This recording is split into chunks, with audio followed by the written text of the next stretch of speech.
react to President Jacob Zuma's proposal that the Auditor General and the Finance Minister determine his liability for upgrades at his Nkandla private residence. Our reporter Aldrin Sampear is attending that briefing today. Aldrin, a very good morning to you. And can you tell us whether or not that conference is still going ahead today? Well, good morning, Elvis. Yes, we expect the conference to start right about noon, probably just after 12 o'clock. That's when the EFF will make an announcement whether they want to proceed with this constitutional court or not. As we've indicated earlier on that report as well, that the DA has already indicated that they want to proceed with this matter.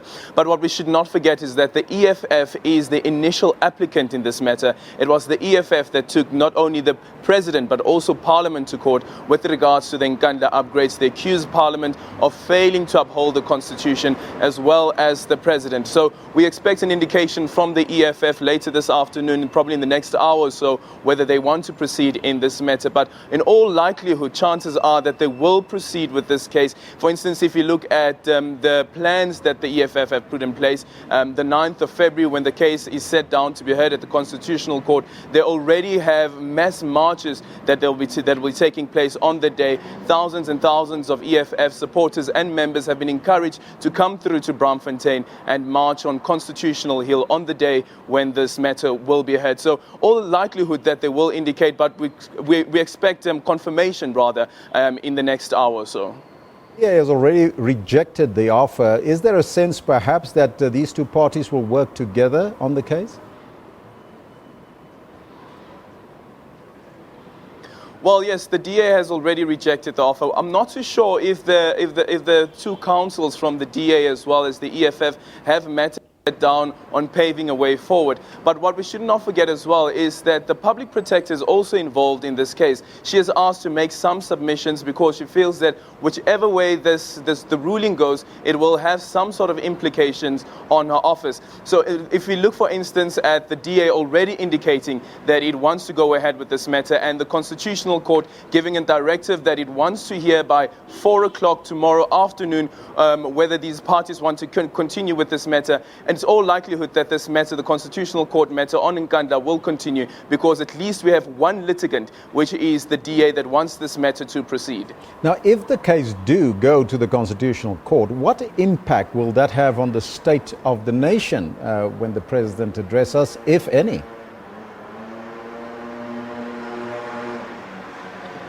Well, some analysts have been arguing that the reason why the President has asked for the court to intervene, because remember from the letter that was sent by the court, the President indicates that he had tried to speak to the litigants around a settlement out of court. There was no response, and that's the reason why he went directly to the court. And considering the timing of it, what some analysts are saying is that this is the President basically trying to lessen tensions ahead of his State of the Nation address. Well, if this court case goes ahead, it's unlikely that we'll hear a ruling immediately after the court case on whether the President should pay, and also with regards to the powers of the public protector. But we will have to wait and see on the day, on the 11th of February, when the President delivers his State of the Nation address, what impact his decision to have an out-of-court settlement will have, or whether this court case goes ahead, what impact it will have on the tensions inside the National Assembly when he delivers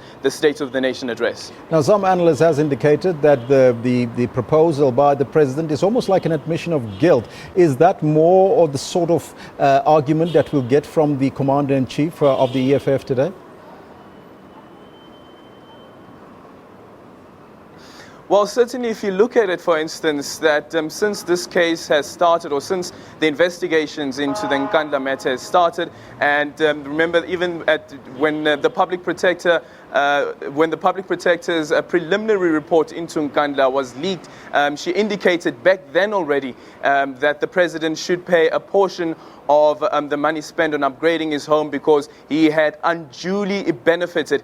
Back then the President indicated that he does not want to pay, he wouldn't pay unless there is some sort of agreement on how much it is that he should pay, but also that what the president said is that, listen, I did not ask for these upgrades. It is the security cluster, which is the defense as well as the defense department, as well as the police ministry, that said we should upgrade the security status of his Nkandla home, and they went ahead with that. While the ANC says that the president while the president saying that he wants to pay the money right now is not at all an admission of guilt, but it's rather seen as something of the president himself heading forward to implementing the recommendations of the public protector.